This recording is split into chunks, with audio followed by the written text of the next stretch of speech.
దేవుని నామానికి వందనాలు. అందరికీ ప్రైజ్ లార్డ్. అందరూ బాగున్నారా? అందరూ బాగుండాలి. అందరూ బాగుండి దేవుణ్ణి మహిమపరచబడాలి. ఎప్పుడు దేవుణ్ణి మహిమపరచబడుతూనే ఉండాలి.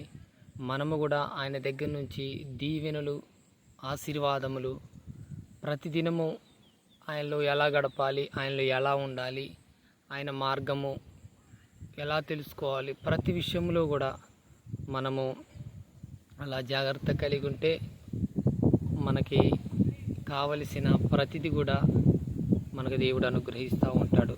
సరే, ఈ దినము ఒక మాటగా దేవుడు సెలవిస్తూ ఉన్నాడు. కీర్తనలు 109 17వ కీర్తన. 109వ కీర్తన దావీదు రాసిన కీర్తనలు 109, 17. అదేవిధంగా సామెతలు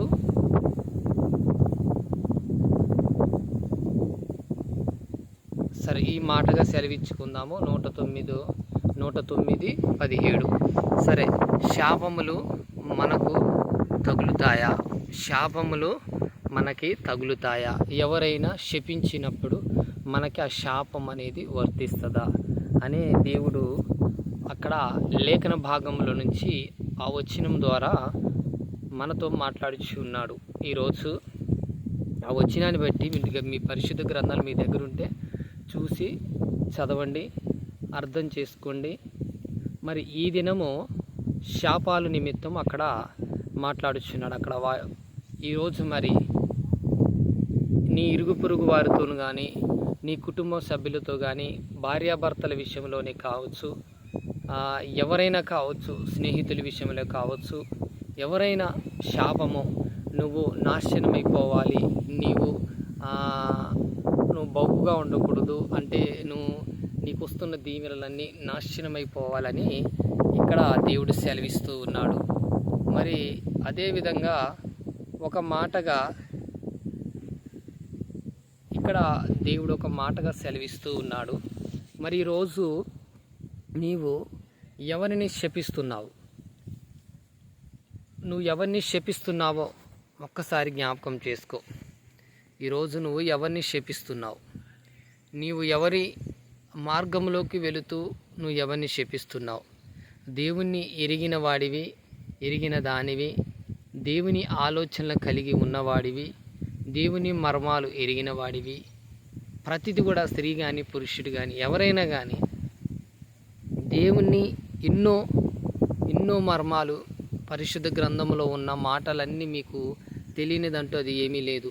అది కూడా దేవుణ్ణి ఎరిగిన బిడ్డలు ఈ మాటలు వింటున్నారేమో, కానీ దేవుని ఎరగని బిడ్డలు కూడా ఈ మాటలు వింటూ ఉన్నారేమో. జ్ఞాపకం చేసుకోండి. సరే, దేవుని ఎరగని ఈ బిడ్డలు ఈ మాటలు వింటూ ఉంటే వారు సరి చేసుకోవాలని నేను కూడా మరి దేవుని నామంలో మనవి చేసుకుంటున్నాను. మరి ఎవరైనా కానీ మరి వారి విషయంలో దేవుణ్ణి ప్రేమించలేక ఇంకా నేను దేవుణ్ణి ఎరగలేదు, నాకు తెలియదు ఈ మాటలు అంటే వినండి. ఖచ్చితంగా దేవుడు మిమ్మల్ని దీవిస్తాడు, ఆశీర్వదిస్తాడు. ప్రతి విషయంలో కూడా ఆ మార్గం ఏందో దాన్ని దారి చూపిస్తూ ఉంటాడు. కానీ మనము ఈరోజు ఈ మాటలు వింటున్న ప్రతి ఒక్క బిడ్డను కూడా జ్ఞాపకం చేసుకోండి. ప్రతి ఒక్క బిడ్డ కూడా జ్ఞాపకం చేసుకోండి. మీరు ఈ మాటలు వ్యర్థముగా పోకూడదు. అది వ్యర్థముగా పోతే అది దేనికి పనికిరావు. ఈరోజు నువ్వు ఈ మాటలు వింటూ ఉన్నావు, కానీ ఈ మాటలు విని నువ్వు ఈరోజు ఆ మాటలు విడిచిపెడుతున్నావేమో. కానీ ఒక్క మాటగా గుర్తుంచుకోండి. సరే, మీరు ఎన్నో మాటలు విన్నారు, ఎన్నో చోటకి తిరిగారు. సరే, ఇది ఎవరి గురించి అంటే అన్యుల గురించి, దేవుణ్ణి ఎరగని వారు తెలియపరుస్తూ ఉన్నాను. సరే, మీరు ఎరగని వారైతే ఈరోజు దేవుని మాటగా సెలవిస్తున్నాను. ఎవరిని మీరు శాపము పెట్టొద్దు. నువ్వు అలా పోవాలి, ఇలా పోవాలి, నువ్వు కుక్క సాగు చేస్తావు, నువ్వు నీకు అనేకమైన తెగుళ్ళు నీకు తగలాలి అని ఎవరైనా నిన్ను శపిస్తూ ఉంటే, నిన్ను ఎవరైనా శపిస్తూ ఉంటే నీవు నువ్వు ఏం చేస్తావు అంటే దాన్ని సరే అది నువ్వు మౌనంగా ఉన్నట్టయితే అది దీవెనలుగా నీకు దేవుడు మారుస్తూ ఉంటాడు. ఎందుకంటే నీ మౌనాన్ని దేవుడు ఆశీర్వదిస్తాడు. అంతేగాని నీ ఇష్టానుసారంగా నీవు ఒక్క మాట వాళ్ళు అన్నారని నీవు కూడా ఆ నోటి నుంచి నువ్వు కూడా పలికినవు, నీకు అతనికి తేడా ఏమీ ఉండదు. కానీ ఒక్క మాటగా మరొక్క మాటగా చెప్తూ ఉన్నాను, మీరు ప్రతి విషయంలో దేవుని మాట మీరు తెలుసుకుంటూ ఆయన నడవడికి నడిస్తే మీరు దేవుల్లో ఇంకా బలపడతారు. ఏది కూడా శాపాలనేది మనకైతే తగలవు.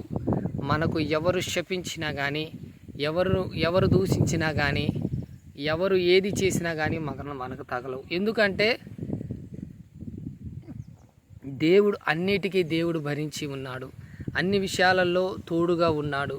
ఆ శాపాలే తగిలే కాడికైతే వాళ్ళు దేవుళ్ళ చెప్పండి. ఈరోజు దేవుని వాక్కు 109:17 కీర్తనలో ఒక మాటగా ఈరోజు శాపాలు వాళ్ళు నోటి నుంచి వస్తున్న శాపాలు, కొంతమంది అయితే నోటిలో మచ్చ ఉందని, నాలుక మీద మచ్చ ఉందని, ఆ మచ్చ ఉన్న వాళ్ళు ఏదైనా మాట్లాడితే అది జరుగుతుందని చెప్పుకుంటారు. అలా ఇవన్నీ ఇప్పుడు సరే పుట్టుక నుంచి గుడ్డోళ్ళు, మరి అది పుట్టుక నుంచి వాళ్ళ చూపు లేనోళ్ళు ఉన్నారు. మరి దేవుడు అది అలా కలిగించి ఉన్నాడు. మరి ఈరోజు వాళ్ళ నాలుక మీదే కావచ్చు, ఇంకా మత్స్య ఇవి రకరకాలుగా దేహంలో ఇంకా అది వాళ్ళకు అది ఉంటే వాళ్ళు శాపాలు. ఎవరు చెప్పారు మీకు ఇవన్నీ మూఢనమ్మకాలు? ఎందుకు నమ్ముతారు? ఇవన్నీ నమ్మబాకండి. ఇవన్నీ గాలికి పోయేవి మాటలు. ఇవి వాళ్ళు ఏదో చెప్పారు, ఇది గ్రహణాలు శాఖనాలు అవన్నీ ఎందుకు చూస్తున్నారు నాకు అర్థం కావటం లేదు. శాపాలు గురించి శాపాలు అంటున్నారు. ఎందుకు ఈ శాపాలు? ఎవరిని మీద పెడుతున్నావు శాపము? నువ్వు ఎలా దీవించబడతావు? నువ్వు లేచిన కాడ నువ్వు సాయంత్రం దాకా కూడా ఒకటేగా గడిబిడి, ఒకటే గొడవ, ఒకటే ఆరుపు, భార్య మీద కానీ బిడ్డల మీద కానీ ఎవరి మీద నువ్వు అరుస్తూ ఉన్నావు. మళ్ళీ అరవటమే కాదు, శేపిస్తున్నావంట. నీ శాపము తగలదు, నీ శాపం కాదు. కానీ నువ్వు సరిగా మాట్లాడాలి. ఆ మాటలు సరిగ్గా ఉండాలి. ఎందుకంటే దేవుడు నిన్ను సృష్టించి ఉన్నాడు కాబట్టి, దేవుడిని మాటలు వింటూ ఉన్నాడని నువ్వు నిజంగా ఆ మాటలు నువ్వు పలికినట్టయితే దేవుని నామానికి ఎంతో మహిమకరంగా ఉంటుంది. అంతేలేక నీ ఇష్టానుసారంగా నువ్వు ప్రతి విషయంలో నువ్వు నిలిచినట్టయితే దేవుడికి నువ్వు భారంగా ఉంటావు. గుర్తుపెట్టు, ఆ భారాన్ని ఎన్నో రోజులు మోయడు. ఆ భారం నుంచి దేవుడు నిన్ను తీసుకువెళ్ళి దేవుడు మాట సెలవిచ్చి ఉన్నాడు అనుకో, నువ్వు ఆ క్షణమే ఈ భూమి మీద నీకు ఉండవు. ఎందులో ఉండవు అంటే ఈ భూమి మీద నీకు ఉన్నంత ఆయుష్ ఆ సమయంతోనే గడిచిపోద్ది. ఏది ఏమైనా కానీ నీవు శపింపబడకుండా ఉండాలి అంటే ఎన్నో ఉన్నాయి. ఇలా మాదిరిగా చెప్పుకోవాలి అంటే ఎన్నో ఉన్నాయి. ప్రతి విషయంలో కూడా ఎన్నో సమస్యలు లేని వారు ఎవరు లేరు. కానీ మన సమస్యలు మనకే. ప్రతి విషయంలో కూడా మన శాపాలు, మన పాపాలు, మన అన్ని విషయంలో కూడా మనము నీతిగా, నిజాయితీగా, యథార్థంగా మనం బతికినట్టయితే దేవునికి ఎంతో మహిమకరంగా ఉంటుంది, దేవునికి ఎంతో ఆశీర్వాదకరంగా ఉంటుంది. కానీ నువ్వు ఎలా జీవిస్తూ ఉన్నావు ఒక్కసారి జ్ఞాపకం చేసుకో. ఈనాడు మరొక మాట సెలవిస్తున్నాడు దేవుడు. సామెతల గ్రంథము 26వ అధ్యాయము 2వ వచనములో దేవుడు సెలవిస్తూ ఉన్నాడు. అదే శాపాల గురించి దాంట్లో కూడా వర్తిస్తూ ఉన్నది. మరి ఈరోజు దేవుడు ఈ శాపములు ఎవరో శపిస్తే తగిలేవు కావు, అలా తగిలి వాళ్ళు చెప్తే ఆ శాపాలు తగులుతాయి అంటే మరి అలాంటప్పుడు ఇంకా వారికి సర్వాధికారం ఉంటుంది అన్నమాట. వాళ్ళకి అంతేనా? వాళ్ళు నోటి నుంచి వచ్చిన ప్రతి మాట కూడా అది నిజము అంటే ఎలా కలిసిద్ది? అది అబద్ధం. వాళ్ళు నీలాంటి మనుషులే. వాళ్ళు మాట అన్నారేమో, నీ మాటలతో అన్నారేమో, కానీ ఆ మాటలు వాళ్ళు ఇష్టానుసారంగా అన్నారేమో. కానీ ఒక మాటగా ఇంకో మాటగా ఏంటంటే వాళ్ళు అన్నారని అది తగిలిద్దని నీకు ఆలోచన రావద్దు. వాళ్ళు మాట అన్నారు, ఆ మాటకి నువ్వు నాశనమైపోవాలి అంటే నువ్వు నాశనమైపోతే దేవుడు ఎందుకు చెప్పండి? ఈ సృష్టించిన సృష్టికర్త ఈ లోకంలో మనుషులు శపిస్తే నువ్వు ఎలా జీవిస్తావు చెప్పండి? ఈ లోకంలో మనుషులే నువ్వు చచ్చిపోతావురా, నువ్వు మళ్ళీ వచ్చే ఈ సమయానికి వచ్చేసరికి నువ్వు చచ్చిపోతావురా అంటే మరి మనుషులు ఎందుకు, మరి దేవుడు ఎందుకు? వాళ్ళే చెప్పించినప్పుడు ఇంకా వాళ్ళే దేవుళ్ళు దేవతలు వాళ్ళే కదా. మరి అలాంటప్పుడు వాళ్ళని మీరు ఆరాధిస్తా, వాళ్ళ నోటి నుంచి వచ్చిన మాటని మీరు అది వాళ్ళ నోటి నుంచి వచ్చిన మాట ఒక దేవుడుగా ఒక దేవతగా మీరు భావిస్తూ ఉన్నారు. ఈ లోకంలో దేవుళ్ళు లేరు, దేవతలు లేరు. సృష్టించిన సృష్టికర్త నజరేయుడైన యేసు క్రీస్తు వారు మాత్రము ఎవరూ లేరు. ఆయన తప్ప ఈ లోకంలో ఎవరూ లేరు. ఆయన సృష్టించాలన్నా, తీసుకొని వెళ్ళాలన్నా, నిన్ను సమస్య పెట్టాలన్నా, బాధ విడిపించాలన్నా అన్నిటికీ ఆయనే కారణము. ఈరోజు ఆయన్ని బట్టి మీరు అడగండి. అంతేలే, మీ ఇష్టానుసారంగా ప్రతి విషయంలో నుంచి మీరు దూరంగా ఉండాలి. ఎవరో శాపాల గురించి వాటి గురించి ఎవరు నమ్మకబాకండి, అవన్నీ మూఢనమ్మకాల్లో ఈరోజు మీరు బ్రతుకుతున్నారేమో అటు నుంచి దూరము కావాలని ప్రతి ఒక్కరు కూడా దేవుడి విషయంలో భక్తి కలిగి మందిరానికి వెళుతున్న వారు కూడా శాపాలు తెచ్చుకుంటున్నారేమో, అలా శపిస్తూ ఉన్నారేమో. కానీ ఈరోజు నువ్వు ప్రతిదినము ఆయన సన్నిధానికి వెళుతున్న దానివి. నీ నోటిని ఒక్కసారి కాచుకో, నువ్వు నోటిని భద్రం చేసుకో. నువ్వు మందిరానికి వెళుతున్నావు, నీ నోరు ఎలా పలుకుతుంది, ఏం మాటలు పలుకుతుంది?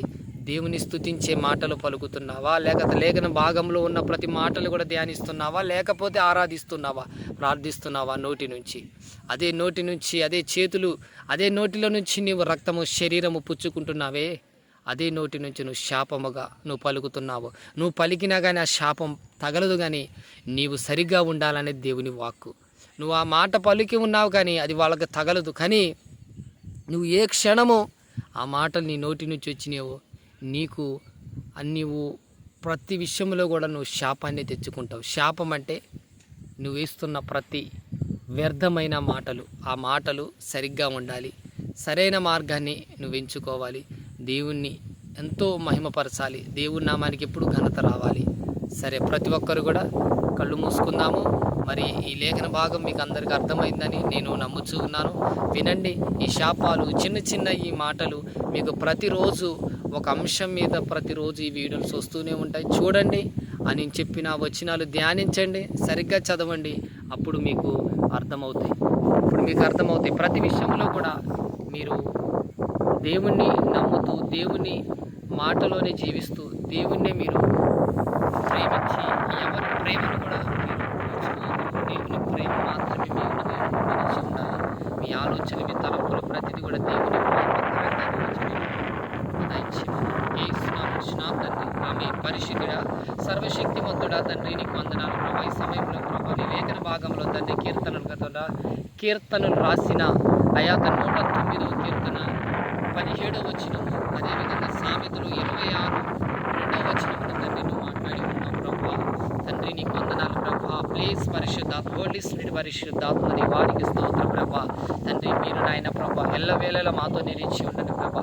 ఏ సమస్యల చేత, ఎలాంటి ఇబ్బందుల చేత బిడ్డలు ఉన్నారు ప్రభా. ఈ లేఖన భాగంలో విన్న ప్రతి మాటలు కూడా ఈ లోకంలో శాపాలు తగులుతూ ఉన్నాయి మాకు. అని వీళ్ళు తిట్టారు, వాళ్ళు శపించారని అలాంటి ఆలోచనలు కలిగి ఉన్నారేమో. ఏ శాపము ఎలాంటిది కూడా తగలదు. అది దేవుని వాక్, అది దేవుని దగ్గర నుంచి వాక్కు రావాలి, అది దేవుడే పలకాలి. అది వాళ్ళు పలుకుటకు ఈ లోక మనుషులు కాబట్టి నువ్వు ఏ రీతిలో నిన్ను ఏ విధంగా సృష్టించి ఉన్నాడో వాళ్ళని కూడా అదే రీతిలో సృష్టించి ఉన్నారు కాబట్టి వాళ్ళు చెప్పిన ప్రతి మాట కూడా తగలదని తండ్రి లేఖన భాగంలో సెలవిచ్చి ఉన్నావయ్యా దేవా. చెప్పుటకు నాయన ప్రభా ఈ భాగంలో నాయన ప్రభా నీవు నాలో ఉండి మాట్లాడినందుకు యేసునామమున నడుచున్నాం తండ్రి. ఆమేన్. ప్రైజ్ లాడ్ అందరికీ. ప్రైజ్ లాడమ్మా. Praise lord.